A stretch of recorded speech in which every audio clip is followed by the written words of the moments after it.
Marc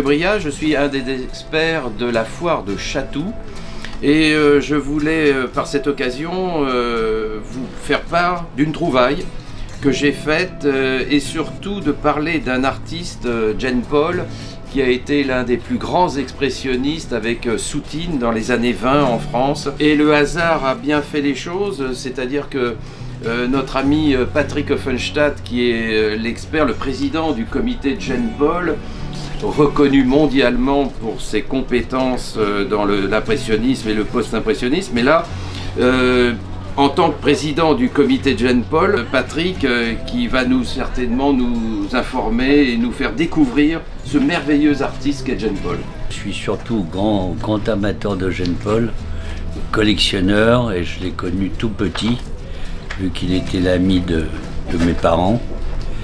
Et j'ai admiré et collectionné Jean Paul de l'âge de 20 ans à aujourd'hui.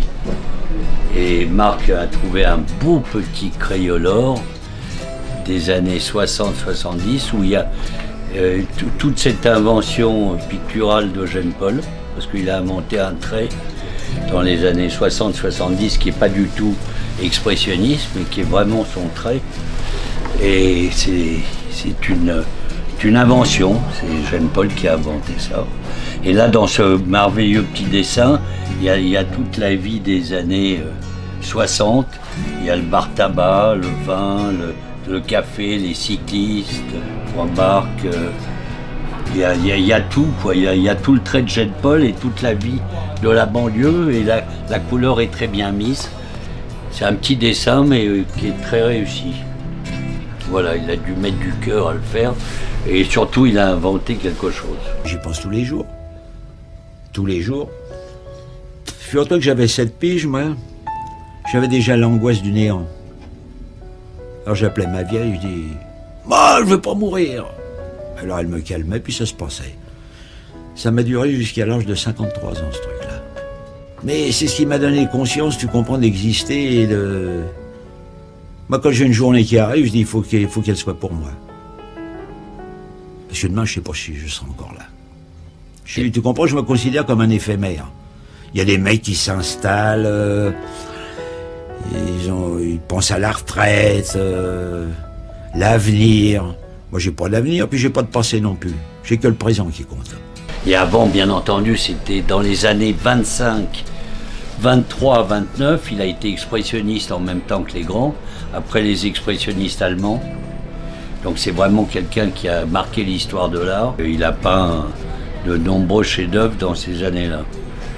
Et il avait quelque chose en plus de Soutine, qui était un immense peintre, c'est que Jean Paul savait très bien dessiner. Là, par exemple, tu sais ce que c'est, ça? C'est un poteau électrique.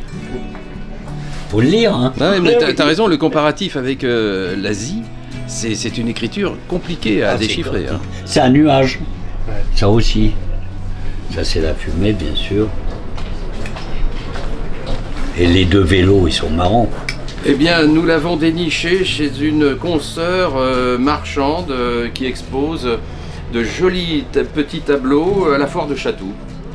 Et évidemment, il n'y a pas que ce dessin-là à découvrir à la foire de Chatou. Il y a plein de petits trésors, souvent bien cachés, il faut bien chercher. Et tous les jours, nos amis collectionneurs et marchands nous rapportent des nouveautés. Et c'est ce qui en fait l'intérêt de cette foire.